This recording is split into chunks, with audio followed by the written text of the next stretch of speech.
All right. This is good old JR Jacob Reiner with E4 Media. And this is the first time that I'm going to be doing a Facebook Live through E4 Media. If you like it, share it. If you don't, share it. Come with an argument. So, one of the reasons why I wanted to do this today is I wanted to talk about the big issue of illegal immigration at the moment. There's a lot of people that are going both ways with this. I'm seeing it on Facebook quite a bit. And I just wanted to express my feelings on it and a lot of people's feelings on it in the aspect of law. I'm seeing a lot of people on Facebook. They want to look at when I post stuff about illegal immigration and the money spent for illegal immigration and giving them benefits and all of that. They want to look at me and say I'm inhumane. Well, this is my argument. I'm not inhumane. There are a lot of families and a lot of people that are trying to get to a better life, and I understand that. And it's a third world country. You want to come here for a better opportunity. That's fine.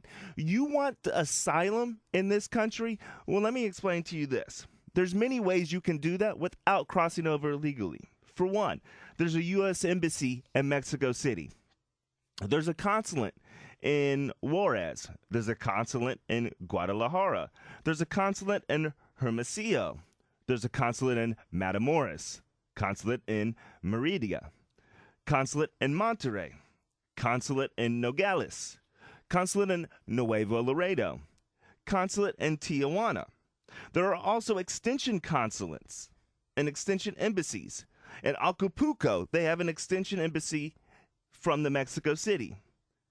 In Cancun, it's an extension of the consulate in Merida. In Los Cabos, it's an extension of the consulate in Tijuana. In Mazatlan, I'm probably butchering that, and I apologize, but there is an extension consulate from Hermosillo. In Osaka, there is an extension embassy from Mexico City. In Piedras Negras is an extension of the consulate in Nuevo Laredo. Let's tilt this down a little bit. It fell. There you go. In Playa del Carmen, there is a extension of consulate from Merida. In Puerto Vallarta, there's an extension consulate from Guadalajara. In San Miguel de Allende, there is an extension of the embassy from Mexico City. So just the ones I named right there. You can go to those consulates, that embassy, or those extensions, get visas, and start the paperwork for citizenship in the United States. So don't come and tell me that they're trying to jump the border and do it illegally because they need to get away. No, if you're doing it right, there are many options for you to get paperwork.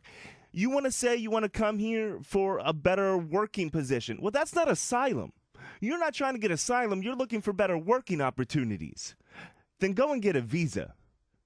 Go get a working visa. Work here for 6 months. Show that you can do what it takes to be a documented citizen of the United States. Then bring your family over. And then you want to talk about the separation of families. Does it suck? Absolutely. Understandably, it sucks. But if you did it the proper way and you waited in the timeline, you wouldn't be separated from your family. You want to talk about, they're pulling kids away from their parents. Well, they're undocumented. How do we know those are really their parents? Because for years, what they've also done is they'll take a child, say, it's my child. Two things. For one, they've never seen that kid and it's a kidnapped kid. Or they're using that kid as a sex trade.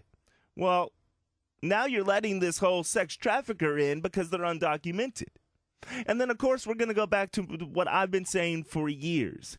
Why are we going to allow these illegal immigrants to come in, jump the line, automatically get asylum, and get our money tit, I should say, when there have been people that have been trying to do the paperwork for years that are stuck in the back of the line? That's not right. Why are they jumping the line? I'm not looking at this as inhumane. Does it suck to separate families? Yes, but guess what? You are a criminal. Straight up. I don't care what the reason is. You are a criminal. You come to this country without documentation. That is illegal. You are a criminal. I'll give you another example. I'm broke. I'm homeless. I've got kids. Correct? I steal a piece of bread to feed my family. I get caught.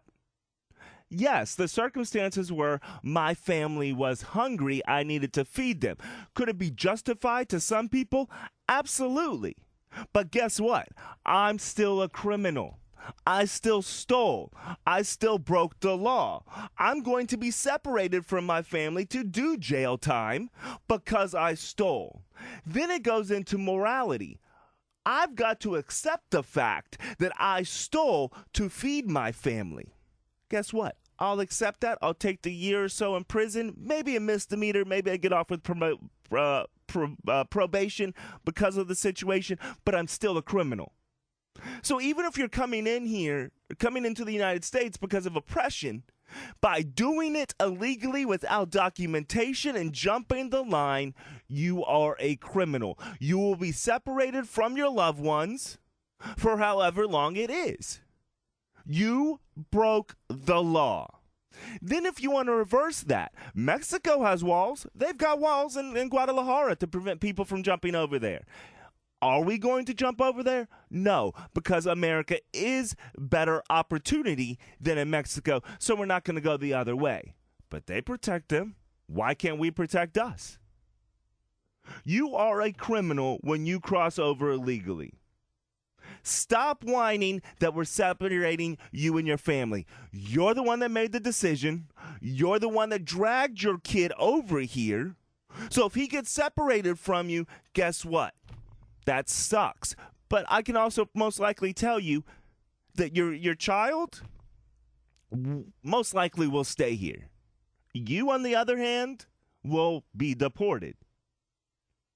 So yeah, it's getting separated. You want a better life for your child. Well, now you're going to be separated from your child. Your child's going to get a better life, and you're going to be stuck. That's on you. That is not on me. That's not on my family. That's not on my friends. That's not on my fellow taxpayers' dime. You did it. Illegal immigration is wrong. Immigration itself is not wrong. People want to say, oh, well, we're all born from immigrants. You're right. My grandmother and grandfather came from Poland and Russia. Guess what? They went through Ellis Island. Paperwork. So don't throw this, we're all here, we're all immigrants. Don't throw that argument, because I guarantee you, almost every one of your immigrant ancestors did it the proper way. That's why you're here legally and you have citizenship, and you've had citizenship since you were born, because your families did it the right way with paperwork. So yes, we're all from immigrants, but most of us are from immigrants that did it the right way. That's all I'm saying. You want to come to this country? Come to this country. It's glorious. We have opportunities. I'm able to talk to you right now and not being censored, not being cut off. Come here. I'm fine with that. But do it legally. And if you do it illegally and you get caught and you're separated, suck it the fuck up. You're the one that did it.